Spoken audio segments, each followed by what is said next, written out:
Welcome back GSS study circle. ಇವತ್ತಿನ ಅವಧಿಯಲ್ಲಿ ಸಾಮಾನ್ಯ ಅಧ್ಯಯನಕ್ಕೆ ಸಂಬಂಧಪಟ್ಟಿರ್ತಕ್ಕಂಥ ಪ್ರಶ್ನೆ ಉತ್ತರಗಳನ್ನು ಇಲ್ಲಿ ಡಿಸ್ಕಷನ್ ಮಾಡ್ತಾ ಹೋಗೋಣ. ಎಲ್ಲ ಸ್ಪರ್ಧಾತ್ಮಕ ಪರೀಕ್ಷೆಗೆ ಸಂಬಂಧಪಟ್ಟಂತೆ ನಮ್ಮ ಚಾನಲ್ನ ಸಬ್ಸ್ಕ್ರೈಬ್ ಮಾಡ್ಕೊಳ್ಳಿ ಅಂತಕ್ಕಂಥದ್ದು. ಯಾರೆಲ್ಲ ವಿಲೇಜ್ ಅಕೌಂಟೆಂಟ್ ಆಫೀಸರ್ ಹುದ್ದೆಗೆ ಅಪ್ಲೈ ಮಾಡಿದ್ದೀರಿ ಅವರಿಗೂ ಕೂಡ ಈ ಒಂದು ಪ್ರಶ್ನೆ ಉತ್ತರಗಳು ಹೆಲ್ಪ್ ಆಗ್ತವೆ ಆ ಒಂದು ಪರೀಕ್ಷೆಗೆ. ಇನ್ನು SSLC PUC ಮತ್ತು ಡಿಗ್ರಿ ಮುಗಿಸ್ಕೊಂಡು ಇನ್ನೇನು ಕಾಂಪಿಟೇಟಿವ್ ಫೀಲ್ಡ್ಗೆ ಎಂಟ್ರಿ ಆಗ್ತಾ ಇದ್ದೀರಿ ಅವರಿಗೂ ಕೂಡ ಮೋಸ್ಟ್ ಇಂಪಾರ್ಟೆಂಟ್ ಆಗ್ತದೆ.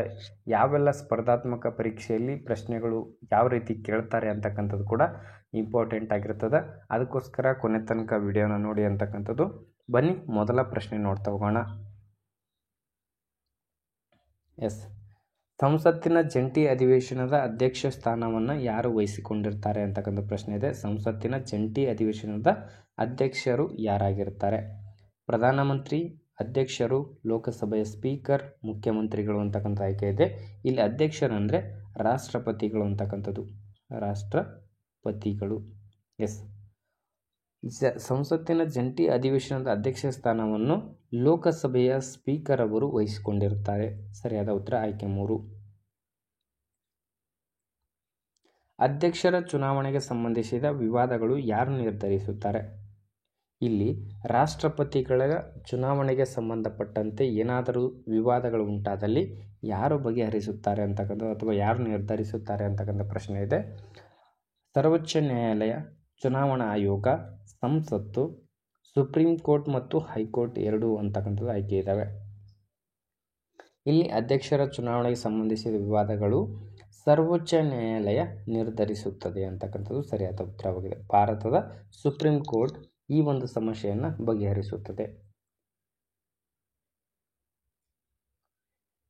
ಭಾರತದಲ್ಲಿ ಜಲಾಂತರ್ಗಾಮಿ ನೌಕೆಯಲ್ಲಿ ಪ್ರಯಾಣಿಸಿದ ಮೊದಲ ರಾಷ್ಟ್ರಪತಿ ಯಾರು ಅಂತಕ್ಕಂಥ ಪ್ರಶ್ನೆ ಇದೆ. KR Narayan, doctor APJ Abdul Kalam, VV ಗಿರಿ, N ಸಂಜೀವ್ ರೆಡ್ಡಿ ಅಂತಕ್ಕಂಥ ಆಯ್ಕೆ ಇದ್ದಾವೆ.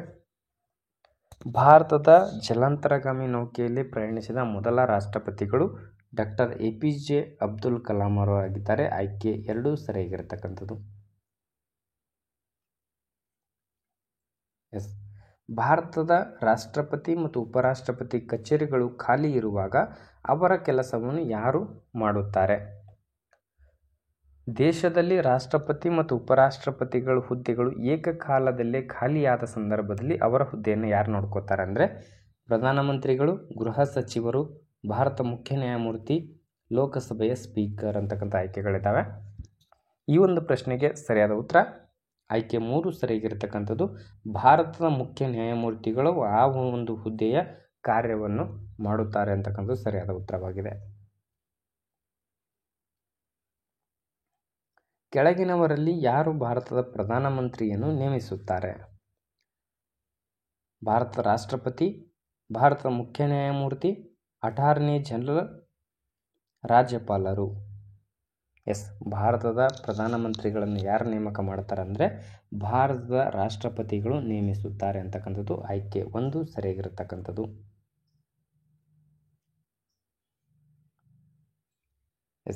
ಆರ್ಟಿಕಲ್ 352ರ ಅಡಿಯಲ್ಲಿ ಹೇರಲಾದ ತುರ್ತು ಪರಿಸ್ಥಿತಿಯ ಸಂದರ್ಭದಲ್ಲಿ ಕೆಳಗಿನ ಯಾವ ಸಂವಿಧಾನಿಕ ನಿಬಂಧನೆಗಳನ್ನು ಅಮಾನತುಗೊಳಿಸಲಾಗಿದೆ? ರಾಜನಿರ್ದೇಶಕ ತತ್ವಗಳು, ಪರಿಷ್ಕರಣೆಯ ಕಾರ್ಯವಿಧಾನಗಳು, ಮೂಲಭೂತ ಹಕ್ಕುಗಳು, ನ್ಯಾಯಾಂಗ ಮರುಪರಿಶೀಲನೆ ಅಂತಕ್ಕಂಥದ್ದು ಇಲ್ಲಿ ಕೊಡಲಾಗಿದೆ.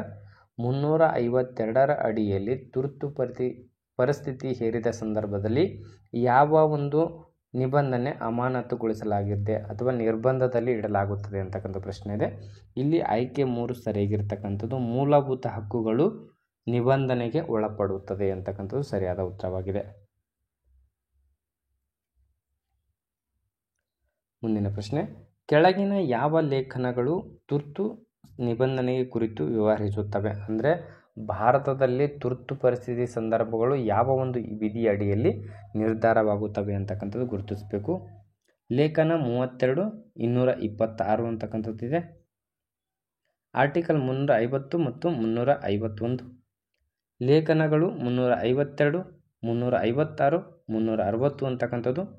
ಲೇಖನ 335, 336, 337 ಅಂತಕ್ಕಂಥದ್ದು ಇಲ್ಲಿ ಆಯ್ಕೆಗಳಿದ್ದಾವೆ. ಅಂದರೆ ತುರ್ತು ಪರಿಸ್ಥಿತಿಯ ನಿಬಂಧನೆಗಳು ಅಥವಾ ಆರ್ಟಿಕಲ್ಗಳು ಯಾವುವು, ವಿಧಿಗಳು ಯಾವುವು ಅಂತ ಕೇಳ್ತಾರೆ.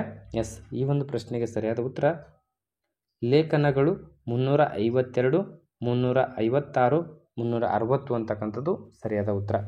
ಇದು ರಾಷ್ಟ್ರೀಯ ತುರ್ತು ಪರಿಸ್ಥಿತಿಯಾಗಿರುತ್ತೆ 352, ಇನ್ನು ರಾಜ್ಯ ತುರ್ತು ಪರಿಸ್ಥಿತಿ 356, ಇನ್ನು 360 ಇದು ಹಣಕಾಸಿನ ತುರ್ತು ಪರಿಸ್ಥಿತಿಯಾಗಿರುತ್ತೆ.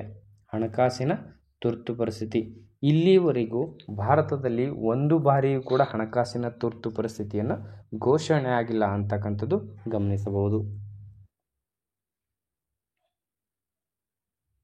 ಎಸ್, ಮುಂದಿನ ಪ್ರಶ್ನೆ, ಅಧ್ಯಕ್ಷರಾಗಿ ಅಧಿಕಾರ ವಹಿಸಿಕೊಂಡ ನಂತರ ಈ ಕೆಳಗಿನವರಲ್ಲಿ ಯಾರು ಒಬ್ಬ ವ್ಯಕ್ತಿ ಪ್ರಮಾಣ ವಚನ ಬೋಧಿಸುತ್ತಾರೆ? ಭಾರತದ ರಾಷ್ಟ್ರಪತಿಗಳಾಗಿ ಅಧಿಕಾರ ವಹಿಸಿಕೊಂಡ ನಂತರ ಅವರಿಗೆ ಪ್ರಮಾಣ ವಚನವನ್ನು ಯಾರು ಬೋಧಿಸುತ್ತಾರೆ ಅಂತಕ್ಕಂಥ ಪ್ರಶ್ನೆ ಇದೆ. ಮುಖ್ಯ ಚುನಾವಣಾ ಆಯುಕ್ತ, ಭಾರತ ಮುಖ್ಯ ನ್ಯಾಯಮೂರ್ತಿ, ನಿರ್ಗಮಿತ ಅಧ್ಯಕ್ಷ, ಉಪಾಧ್ಯಕ್ಷ ಅಂತೇಳಿ ಆಯ್ಕೆಗಳಿದ್ದಾವೆ. ಎಸ್, ಹೊಸದಾಗಿ ಅಧ್ಯಕ್ಷರಾಗಿ ಅಥವಾ ರಾಷ್ಟ್ರಪತಿಗಳಾಗಿ ನೇಮಕವಾದವರಿಗೆ ಯಾರು ಪ್ರಮಾಣ ವಚನವನ್ನು ಬೋಧಿಸ್ತಾರೆ ಅಂದರೆ ಭಾರತದ ಮುಖ್ಯ ನ್ಯಾಯಮೂರ್ತಿಗಳು ಅವರಿಗೆ ಪ್ರಮಾಣ ವಚನವನ್ನು ಬೋಧಿಸುತ್ತಾರೆ. ಆಯ್ಕೆ 2 ಸರಿಯಾಗಿರತಕ್ಕಂಥದ್ದು. ಭಾರತದಲ್ಲಿ ಯಾವ ಪರ್ವತ ಶ್ರೇಣಿ ಇದೆ ಅಂತಕ್ಕಂಥದ್ದು ಎಲ್ಲಿ ನೋಡ್ತಾ ಹೋಗ್ತೀವಿ. ಅರಕನಯುಮ, ಸುಲೇಮಾನ್, ಉಪ್ಪು ಶ್ರೇಣಿ, ಅರಾವಳಿ ಶ್ರೇಣಿ ಅಂತಕ್ಕಂಥದ್ದು. ಎಸ್, ಭಾರತದಲ್ಲಿ ಅತ್ಯಂತ ಹಳೆಯದಾದ ಪರ್ವತ ಶ್ರೇಣಿ ಅರಾವಳಿ ಪರ್ವತ ಶ್ರೇಣಿ. ಆಯ್ಕೆ 4 ಸರಿಯಾಗಿರ್ತಕ್ಕಂಥದ್ದು.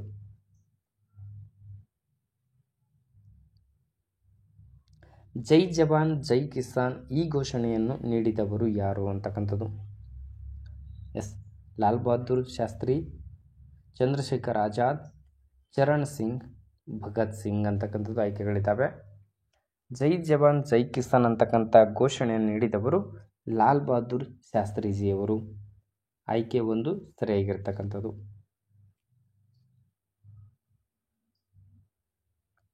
ಮುಂದಿನ ಪ್ರಶ್ನೆ, ಮಹಾತ್ಮ ಗಾಂಧೀಜಿಯವರು ಯಾರಿಗೆ ದೀನಬಂಧು ಎಂಬ ಬಿರುದನ್ನು ನೀಡಿದರು ಅಂತಕ್ಕಂಥದ್ದು. ಎಸ್, ದೀನಬಂಧು ಅಂತೇಳಿ ಯಾರನ್ನ ಕರೆದರು ಮಹಾತ್ಮ ಗಾಂಧೀಜಿಯವರು ಅಂದರೆ ಇಲ್ಲಿ ನೋಡ್ತಾ ಹೋಗ್ತೀವಿ. ಅಬ್ದುಲ್ ಗಫಾರ್ ಖಾನ್, ರಾಜೇಂದ್ರ ಪ್ರಸಾದ್, ರವೀಂದ್ರನಾಥ್ ಟ್ಯಾಗೋರ್, CF ಆಂಡ್ರೂಸ್ ಅಂತಕ್ಕಂಥದ್ದು ಆಯ್ಕೆಗಳಿದ್ದಾವೆ. ಮಹಾತ್ಮ ಗಾಂಧೀಜಿಯವರು ದೀನಬಂಧು ಅಂತೇಳಿ ಯಾರನ್ನ ಕರೆದ್ರು ಅಂದರೆ CF ಆಂಡ್ರೂಸ್ ಅಂತಕ್ಕಂಥವ್ರನ್ನ ಕರೀತಾರೆ. ಇದು ಆಯ್ಕೆ 4 ಸರಿಯಾಗಿರ್ತಕ್ಕಂಥದ್ದು. ಬಾಲ್ ಗಂಗಾಧರ್ ತಿಲಕ್ ಅವರು ಪ್ರಕಟಿಸಿದ ಕ್ರಮವಾಗಿ ಮರಾಠ ಮತ್ತು ಕೇಸರಿ ಪತ್ರಿಕೆಗಳು ಯಾವ ಭಾಷೆಯಲ್ಲಿವೆ? ಹಿಂದಿ ಮತ್ತು ಇಂಗ್ಲಿಷ್, ಇಂಗ್ಲಿಷ್ ಮತ್ತು ಮರಾಠಿ ಮತ್ತು ಉರ್ದು, ಹಿಂದಿ ಮತ್ತು ಉರ್ದು ಅಂತಕ್ಕಂಥದ್ದು. ಅವರು ಪ್ರಕಟಿಸಿರತಕ್ಕಂಥ 2 ಪತ್ರಿಕೆಗಳು ಮರಾಠ ಮತ್ತು ಕೇಸರಿ ಯಾವ ಭಾಷೆಯಲ್ಲಿ ಪ್ರಕಟವಾಗುತ್ತಿದ್ದವು ಅಂತಕ್ಕಂಥ ಪ್ರಶ್ನೆ. ಸರಿಯಾದ ಉತ್ತರ ನೋಡೋದಾದರೆ ಆಯ್ಕೆ 2 ಸರಿಯಾಗಿರ್ತಕ್ಕಂಥದ್ದು. ಇಂಗ್ಲಿಷ್ ಮತ್ತು ಮರಾಠಿ ಭಾಷೆಗಳಲ್ಲಿ, ಅಂದರೆ ಮರಾಠ ಅಂತಕ್ಕಂಥದ್ದು ಇಂಗ್ಲಿಷ್ ಭಾಷೆಯಲ್ಲಿತ್ತು, ಕೇಸರಿ ಅಂತಕ್ಕಂಥದ್ದು ಮರಾಠಿ ಭಾಷೆಯಲ್ಲಿ ಈ 2 ಪತ್ರಿಕೆಗಳು ಬಾಲಗಂಗಾಧರ್ ತಿಲಕ್ರವರು ಪ್ರಕಟಪಡಿಸ್ತಾ ಇದ್ರು ಅಂತಕ್ಕಂಥದ್ದು ಗಮನಿಸಬಹುದು.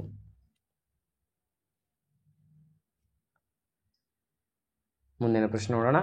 ಲಿಂಗರಾಜ್ ದೇವಾಲಯ ಯಾವ ರಾಜ್ಯದಲ್ಲಿದೆ? ಒರಿಸ್ಸಾ, ಆಂಧ್ರ ಪ್ರದೇಶ್, ಉತ್ತರ ಪ್ರದೇಶ್, ಕರ್ನಾಟಕ. ಎಸ್, ಲಿಂಗರಾಜ್ ದೇವಾಲಯ ಒರಿಸ್ಸಾ ರಾಜ್ಯದಲ್ಲಿ ಕಂಡುಬರುತ್ತದೆ ಅಂತಕ್ಕಂಥದ್ದು ಆಯ್ಕೆ 1 ಸರಿಯಾಗಿರ್ತಕ್ಕಂಥದ್ದು. 1928ರಲ್ಲಿ ಬಾರ್ಡೋಲಿ ಚಳುವಳಿಯೇ ಯಾರು ಮುನ್ನಡೆಸಿದರು ಅಂತಕ್ಕಂಥದ್ದು, ಅಂದರೆ ಬಾರ್ಡೋಲಿ ಸತ್ಯಾಗ್ರಹದ ನೇತೃತ್ವ ವಹಿಸಿದವರು ಯಾರು ಅಂತಕ್ಕಂಥದ್ದು ಇಲ್ಲಿ ಆಯ್ಕೆಗಳು ಕೊಡಲಾಗಿದೆ. ಮಹಾತ್ಮ ಗಾಂಧಿ, ಬಾಲಗಂಗಾಧರ್ ತಿಲಕ್, ಸರ್ದಾರ್ ವಲ್ಲಭಾಯಿ ಪಟೇಲ್, ಪಂಡಿತ್ ಜವಾಹರ್ಲಾಲ್ ನೆಹರು ಅಂತಕ್ಕಂಥದ್ದು. ಅಂದರೆ 1928ರಲ್ಲಿ ಜರುಗಿರ್ತಕ್ಕಂಥ ಬಾರ್ಡೋಲಿ ಸತ್ಯಾಗ್ರಹ ಚಳುವಳಿಯ ನಾಯಕತ್ವ ವಹಿಸಿಕೊಂಡವರು ಯಾರು ಅಂದರೆ ಸರ್ದಾರ್ ವಲ್ಲಭಾಯಿ ಪಟೇಲ್ ಅವರು ಅಂತಕ್ಕಂಥವರು. ಆಯ್ಕೆ 3 ಸರಿಯಾಗಿರ್ತಕ್ಕಂಥದ್ದು.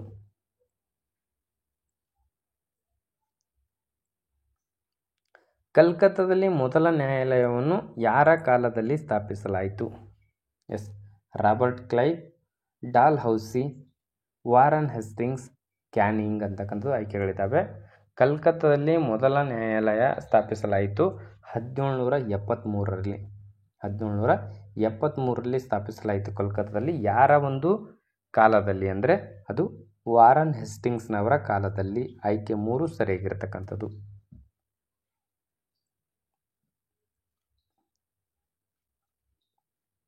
ಮುಂದಿನ ಪ್ರಶ್ನೆ, ರಾಜಾ ರಾಮ್ ಮೋಹನ್ ರಾಯ್ ಅವರು ಬ್ರಹ್ಮ ಸಮಾಜವನ್ನು ಯಾವಾಗ ಸ್ಥಾಪಿಸಿದರು ಅಂತಕ್ಕಂಥದ್ದು. ಒಂದು, ಬ್ರಹ್ಮ ಸಮಾಜವನ್ನು ಸ್ಥಾಪಿಸಿದವರು ಯಾರು ಅಂತ ಪ್ರಶ್ನೆ ಬರ್ತದೆ. ಬ್ರಹ್ಮ ಸಮಾಜವನ್ನು ಸ್ಥಾಪಿಸಿದವರು ರಾಜಾ ರಾಮ್ ಮೋಹನ್ ರಾಯ್ ಅವರು. ಯಾವ ವರ್ಷದಲ್ಲಿ ಸ್ಥಾಪಿಸಿದರು ಅಂತ ಕೇಳಿದ್ರೆ ಆಯ್ಕೆಗಳನ್ನು ಗುರುತಿಸ್ತಾ ಹೋಗೋಣ. 1816, 1820, 1828, 1830. ಎಸ್, ನೋಡ್ತಾ ಇದ್ದೀವಿ. ಆಯ್ಕೆ 3 ಸರಿಯಾಗಿರ್ತಕ್ಕಂಥದ್ದು. 1828ರಲ್ಲಿ ಬ್ರಹ್ಮ ಸಮಾಜವನ್ನು ರಾಜಾ ರಾಮ್ ಮೋಹನ್ ರಾಯ್ ಅವರು ಸ್ಥಾಪನೆ ಮಾಡುತ್ತಾರೆ. ರಾಷ್ಟ್ರೀಯ ಮಾನವ ಹಕ್ಕುಗಳ ಆಯೋಗ NHRC ಸ್ಥಾಪಿತವಾಗಿದ್ದು ಯಾವಾಗ?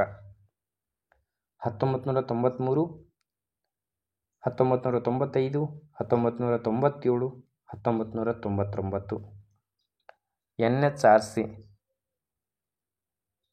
ರಾಷ್ಟ್ರೀಯ ಮಾನವ ಹಕ್ಕುಗಳ ಆಯೋಗ, ನ್ಯಾಷನಲ್ ಹ್ಯೂಮನ್ ರೈಟ್ಸ್ ಕಮಿಷನ್ ಅಂತಕ್ಕಂಥದ್ದು ಸ್ಥಾಪಿತವಾಗಿದ್ದು ಯಾವಾಗ ಅಂತ ಗುರುತಿಸೋದಾದರೆ ಆಯ್ಕೆ 1 ಸರಿಯಾಗಿರ್ತಕ್ಕಂಥದ್ದು. 1993ರಲ್ಲಿ ಈ ಒಂದು ರಾಷ್ಟ್ರೀಯ ಮಾನವ ಹಕ್ಕುಗಳ ಆಯೋಗ ಸ್ಥಾಪಿಸಲಾಯಿತು.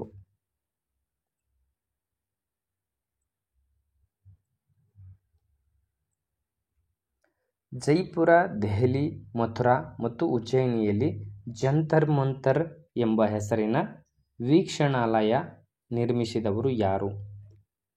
4 ಸ್ಥಳಗಳಲ್ಲಿ ಜಂತರ್ ಮಂತರ್ ಅಂತಕ್ಕಂಥ ವೀಕ್ಷಣಾಲಯಗಳಿವೆ.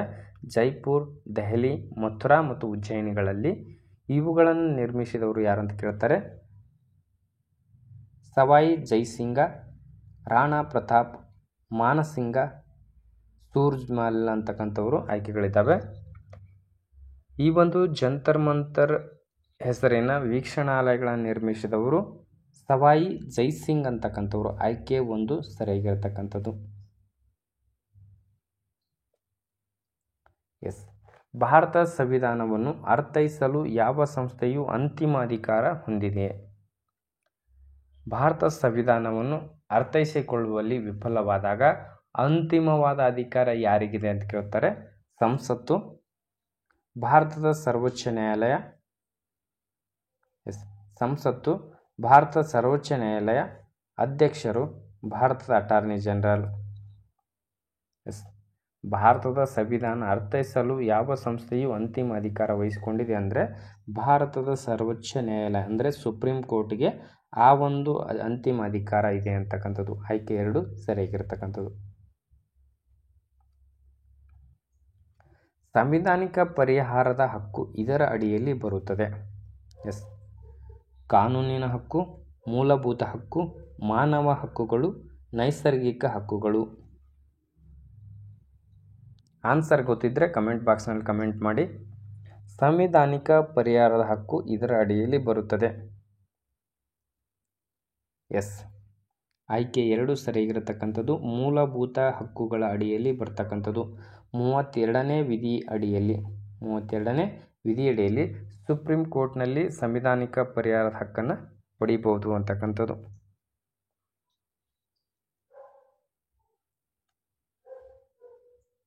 ಎಸ್, ಮುಂದಿನ ಪ್ರಶ್ನೆ ನೋಡೋಣ. 106ನೇ ಸಂವಿಧಾನಿಕ ತಿದ್ದುಪಡಿ, 106ನೇ ಸಂವಿಧಾನಿಕ ತಿದ್ದುಪಡಿ, 111ನೇ ಸಂವಿಧಾನಿಕ ತಿದ್ದುಪಡಿಗಳು ಕ್ರಮವಾಗಿ ಯಾವುದಕ್ಕೆ ಸಂಬಂಧಪಟ್ಟಿವೆ? 106 ಸಂವಿಧಾನಿಕ ತಿದ್ದುಪಡಿ ಆಗಿರ್ಬೋದು ಮತ್ತು 111ನೇ ಸಂವಿಧಾನಿಕ ತಿದ್ದುಪಡಿಗಳು ಕ್ರಮವಾಗಿ ಯಾವುದಕ್ಕೆ ಸಂಬಂಧಿಸಿವೆ ಅಂತಕ್ಕಂಥದ್ದು ಇಲ್ಲಿ ಗುರುತಿಸಬೇಕು. ಪಂಚಾಯತ್ ಸಹಕಾರಿ ಸಂಘ, ಸಹಕಾರಿ ಸಂಘ ಪಂಚಾಯತ್, ಪಂಚಾಯತ್ ಮತ್ತು ಪಂಚಾಯತಿ ಸಹಕಾರಿ ಸಂಘ ಅಂತಕ್ಕಂಥದ್ದು. ಎಸ್, ಈ ಒಂದು ಪ್ರಶ್ನೆಗೆ ಸರಿಯಾದ ಉತ್ತರ 106 ಮತ್ತು 111ನೇ ಸಂವಿಧಾನಿಕ ತಿದ್ದುಪಡಿಗಳು ಕ್ರಮವಾಗಿ ಸಹಕಾರಿ ಸಂಘಗಳಿಗೆ ಸಂಬಂಧಪಟ್ಟಂತೆ ತಿದ್ದುಪಡಿಗಳನ್ನು ವಿವರಣೆ ನೀಡ್ತಕ್ಕಂಥದ್ದು. ಆಯ್ಕೆ 4 ಸರಿಯಾದ ಉತ್ತರವಾಗಿದೆ. ಭಾರತೀಯ ಸಂವಿಧಾನ 17ನೇ ವಿಧಿಯು ಯಾವ ನಿಯಮವನ್ನು ಒದಗಿಸುತ್ತದೆ? 17ನೇ ವಿಧಿ ಏನನ್ನು ಹೇಳುತ್ತದೆ ಅಂತಕ್ಕಂಥದ್ದು ಇಲ್ಲಿ ಗುರುತಿಸಬೇಕಾಗುತ್ತೆ. ಕಾನೂನಿನ ಮುಂದೆ ಸಮಾನತೆ, ಸರ್ಕಾರಿ ಉದ್ಯೋಗ ವಿಷಯಗಳಲ್ಲಿ ಸಮಾನತೆ ಅವಕಾಶ, ಶೀರ್ಷಿಕೆಗಳ ರದ್ದತಿ, ಅಸ್ಪೃಶ್ಯತೆ ನಿರ್ಮೂಲನೆ. ಭಾರತ ಸಂವಿಧಾನದಲ್ಲಿ 17ನೇ ವಿಧಿ ಏನನ್ನು ಹೇಳ್ತದೆ ಅಂದರೆ ಅಸ್ಪೃಶ್ಯತೆ ನಿರ್ಮೂಲನೆ ಮಾಡುವ ಕುರಿತು ವಿಷಯವನ್ನು ಹೇಳ್ತಕ್ಕಂಥದ್ದು 17ನೇ ವಿಧಿಯಾಗಿದೆ.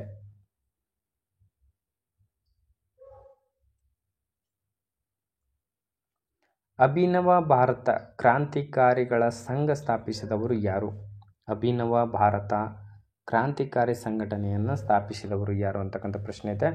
ಮಹಾತ್ಮ ಗಾಂಧಿ, ಭಗತ್ ಸಿಂಗ್, ವಿನಾಯಕ್ ಸಾವರ್ಕರ್, ಜವಾಹರ್ಲಾಲ್ ನೆಹರು.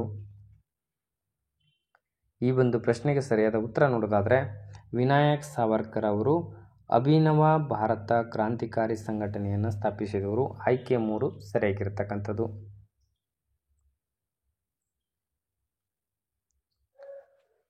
ಈ ಕೆಳಗಿನ ಯಾರನ್ನು ಗಡಿನಾಡ ಗಾಂಧಿ ಎಂದು ಕರೆಯಲಾಗುತ್ತದೆ? ಬಾಲ್ ಗಂಗಾಧರ್ ತಿಲಕ್, ಅಬ್ದುಲ್ ಗಫಾರ್ ಖಾನ್, ವಿನೋಬಾ ಭಾವೆ, ಭಗತ್ ಸಿಂಗ್. ಗಡಿನಾಡ ಗಾಂಧಿ ಎಂದು ಅಬ್ದುಲ್ ಗಫಾರ್ ಖಾನ್ ಅವರನ್ನು ಕರೆಯಲಾಗುತ್ತದೆ. ಆಯ್ಕೆ 2 ಸರಿಯಾಗಿರ್ತಕ್ಕಂಥದ್ದು. ಕೃತಕ ಮಳೆಯನ್ನು ಭರಿಸಲು ಕೃತಕ ಮಳೆಯನ್ನು ಉತ್ಪಾದಿಸಲು ಈ ಕೆಳಗಿನವುಗಳಲ್ಲಿ ಯಾವುದನ್ನು ಉಪಯೋಗಿಸಲ್ಪಡುತ್ತದೆ? ತಾಮ್ರದ ಆಕ್ಸೈಡ್, ಕಾರ್ಬನ್ ಮೊನಾಕ್ಸೈಡ್, ಬೆಳ್ಳಿಯ ಅಯೋಡೈಡ್, ಬೆಳ್ಳಿಯ ನೈಟ್ರೇಟ್ಸ್. ನೈಸರ್ಗಿಕವಾಗಿ ಬರೋದು ಮಳೆನೇ ಬೇರೆ ಅಥವಾ ಕೃತಕವಾಗಿ ಮೋಡ ಬಿತ್ತನೆ ಮಾಡುವ ಮೂಲಕ ಮಳೆಯನ್ನು ತರಿಸುವುದು ಆಗಿರುತ್ತದೆ.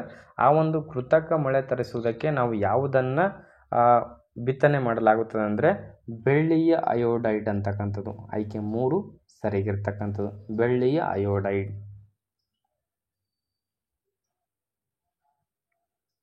ಆತ್ಮೀಯ ಸ್ಪರ್ಧಾ ಮಿತ್ರರೇ, ಇಲ್ಲಿವರೆಗೆ ಪ್ರಮುಖವಾಗಿ ಸಾಮಾನ್ಯ ಅಧ್ಯಯನಕ್ಕೆ ಸಂಬಂಧಪಟ್ಟಿರ್ತಕ್ಕಂಥ 25 ಪ್ರಶ್ನೆಗಳನ್ನ ಡಿಸ್ಕಷನ್ ಮಾಡಿವಿ. ಹೀಗೆ ಇನ್ನು ಮುಂದುವರೆದ ಭಾಗವಾಗಿ ಇನ್ನೊಂದಿಷ್ಟು ಪ್ರಶ್ನೆಗಳನ್ನು ಮತ್ತೊಂದು ವಿಡಿಯೋದಲ್ಲಿ ಡಿಸ್ಕಷನ್ ಮಾಡ್ತಾ ಹೋಗೋಣ. ಯಾರೆಲ್ಲ ವಿಡಿಯೋನ ನೋಡ್ತಾ ಇದ್ದೀರಿ ನಿಮ್ಮ ಸ್ನೇಹಿತರಿಗೂ ಶೇರ್ ಮಾಡಿ ಮತ್ತು ಎಜುಕೇಷನ್ಗೆ ಸಂಬಂಧಪಟ್ಟಿರ್ತಕ್ಕಂಥ ಮಾಹಿತಿಗಾಗಿ ನಮ್ಮ ಚಾನಲ್ನ ಟಚಲ್ಲಿರಿ ಅಂತಕ್ಕಂಥದ್ದು ಹೇಳ್ತಾ ಕೊನೆವರೆಗೆ ವಿಡಿಯೋ ನೋಡಿದ್ದಕ್ಕೆ ತಮ್ಮೆಲ್ಲರಿಗೂ ಧನ್ಯವಾದಗಳು.